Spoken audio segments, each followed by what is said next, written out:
Welcome to Film Phreeks. This is Justin Llewellyn.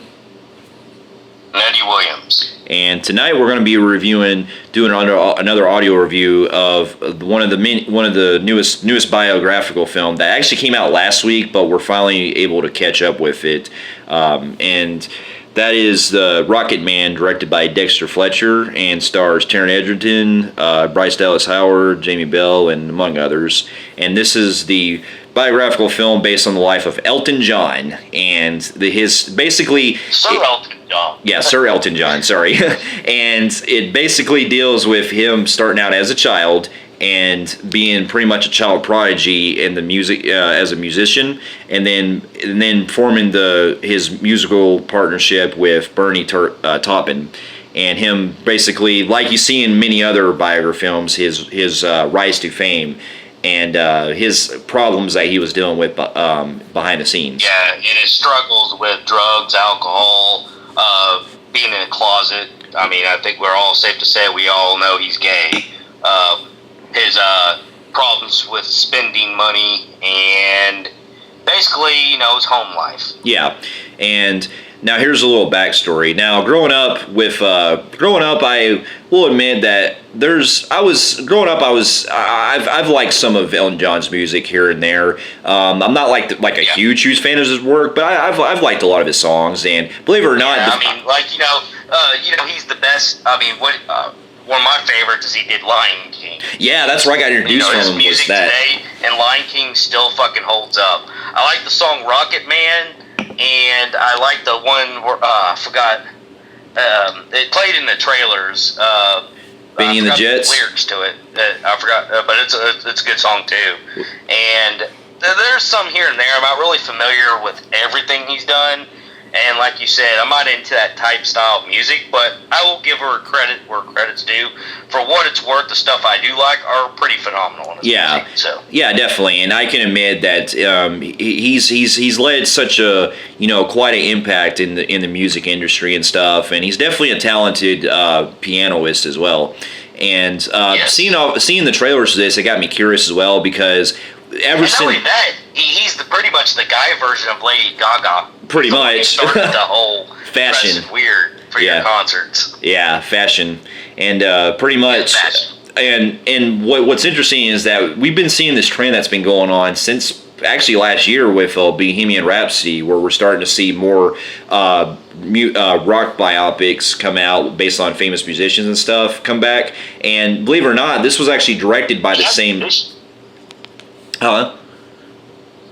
We had one this year too called Motley Crue, The Dirt. The Dirt, yeah. So it's been cool that we're starting to get more biography movies coming out on famous musicians and especially rock musicians. And this is also directed by the same guy who finished directing Bohemian Rhapsody last year to help after Bryan Singer finished 80% of it. So it was interesting how he went from that movie to this movie. And going into this, it kind of got me interested because, knowing the songs and everything, I actually was a little more curious than what I thought, because they labeled this as actually a musical fantasy, where unlike traditional biopics like, say, Bohemian Rhapsody, this one was taking more of a different route, where instead of your traditional biographical film, they were actually turned into a straight-on musical, like you see with, like, Grease and stuff. Yeah, telling the story and through the lyrics. Get the story through being sung. Yeah, through the lyrics. I was actually interested in that because you don't want to see the same repeat. Or every one of these musicians have had a bad life. They've all done drugs and alcohol. You don't want to see the same format. So I was kind of for once I want to see something different. Yeah, and after really, and it also got me curious too, because the guy that played in this was Taron Egerton, and I've actually, I find him as a great actor. And what's funny is he actually worked with Elton John on Kingsman too, so it was funny how he was playing him in this movie. So yeah, and I was actually gonna be relieved because while I do love him in those movies, he let us down big time in Robin Hood. Yeah, so this was like his big comeback. Big jump up. Yeah, and upon finally seeing the film, I can honestly say this is definitely one of the best biopics that, probably one of the best musicals I've seen in quite a long time. Like, this movie is... for me, it's the best musical, not bio, but best musical since it's probably Sweeney Todd. Yeah, I was going to say that. Yeah, definitely that. To get my pros out of the way, Taron Egerton, like, he really fucking nailed Elton John in this. Like, he was so phenomenal. Oh my god, dude, he nailed him. Because his voice, believe it or not, he actually sung some of it, a lot of it. So, yeah, the look, the makeup that they've done on him, he kind of, gotta say it again, just like Raimi with fucking Freddie Mercury of last year. What they did with Taron Egerton, man, holy shit. He was Elton John. Yeah, he was. He really pulled off not only the energy, but the very flamboyant style of him. The very just, everything that Elton John was known in his personal life, he really captured it. And I wouldn't be surprised if they end up giving him an Oscar nomination like they did with Raimi last year. They should. I mean, they did it with Raimi and Bohemian Rhapsody, so I think he should be the top spot for an Oscar. Absolutely. And not only that, but what I also appreciated too was, going back to earlier, I like how the film, the way it's structured, you actually get to see like the way not only how time jumps, how the time jump works, but also how they actually explain certain things in song format. Because the difference between this and something like Bohemian Rhapsody is that when they're telling the songs, not only are they doing it with like a live performance, but they're doing it in a traditional musical format where you have characters actually breaking out into musical songs and they're all dancing around and stuff. And I actually thought that this really worked in context with the story. The scene blends into another scene, like when he was a little boy and he's singing and everybody in the bar is jumping around. He walks out the door and boom, you see him in his older format, and then the set people are still dancing around. Like, the editing is done right in this film. And as much as I love Bohemian Rhapsody, I felt like this film's structure of the biography of the life, the way they take their time on building everything up, I thought they did a little bit better than this than Bohemian Rhapsody. Yeah. Even though I'm biased with Bohemian Rhapsody on the sake of I'm not really much of an Elton John fan on music because I don't really get it. I'm not that into that type style film.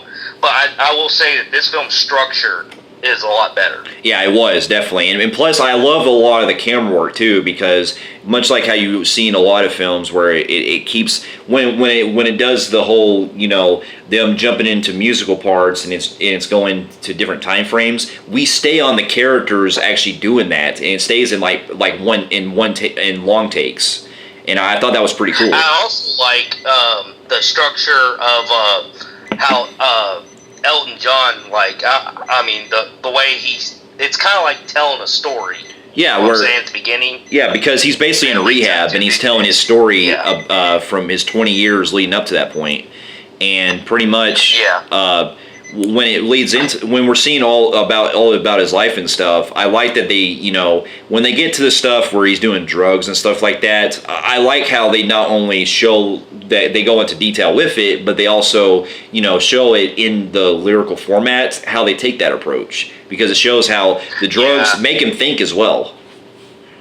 Yeah, I also got into, like you said, the one thing that Bohemian Rhapsody forgot to do was go into much detail of Freddie Mercury's drug use, even though they still do it, and his drinking. It's a lot more heavy used, and it was actually kind of shocked me because, Elton John, when it came to drugs, I wasn't really familiar if he was a druggie or not. Now, now I know. I've learned a lot from this film. Yeah. And the other thing is... Yeah, the music was great.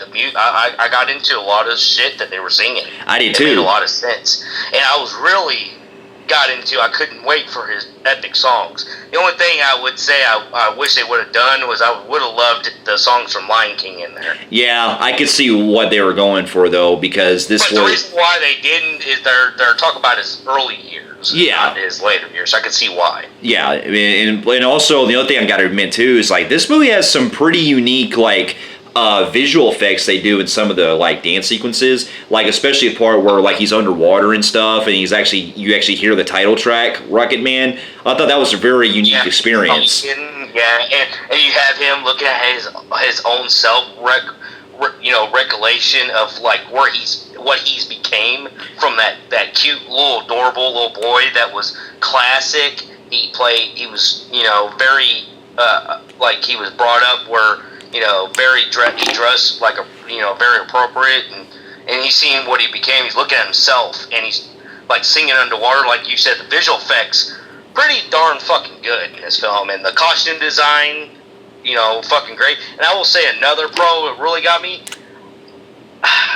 This film is pretty fucking emotional. Yeah, it is. It has a lot to do with, I didn't realize that, Elton John, I mean, his mom was here or there, but his family and people around him were fucking pieces of shit. Yeah, that's one thing I will say this film really got me the most with, was his relationship with his father really comes into play on an emotional level for me, because I liked how the film really touched base on that, and it not only did it work on the musical parts with it, how he's explaining about how how he wants to be a musician and stuff, and his family is always question him. But there gets a point where he's trying to get his relationship back with his father because his mother's a little too, out there, and you really feel bad for him, and especially his mother's kind of like the one that she got a new man. But she was still a good mother. Well, yeah, somewhat compared to that fucking dad. His dad was a fucking. Oh my god, I want to punch his dad right in the fucking face. Yeah. It's one thing that you and your wife don't got a good marriage, but to fucking basically throw your kid involved into it and say, yeah, I don't even care about you, and then start a new family, and then like you try to recollect with your dad, and he's just fucking even more of a piece of shit, and runs it in your fucking face. It's like, man, fucking. Oh my god. And not only that, they really, I expected this in the film, which, I knew it was coming. I'm glad they did it. If you guys know that back in the 70s and 80s and 60s, all that, being homosexual wasn't at its, biggest freedom, should I say. So he was getting shamed quite a bit. Yeah, and it was basically this was a great way of like showcasing of, him actually accepting who he is and stuff. And I like that they actually really acknowledged that, and they had the tendency of actually presenting that more in this film, which was needed. And I also now there is one thing I will say though that is just kind of just a minor con. Both this film and also Bohemian Rhapsody, I felt like there is a character in this film that is supposed to be like kind of the executive music guy that both characters go through, and both this one and then Bohemian Rhapsody, they treat him as like pretty much the villain, so to speak, and it is that's where I felt like the film was kind of getting into its more traditional like biographical cliches that I thought was kind of wasn't really that good in some parts. Like I thought it was just a little.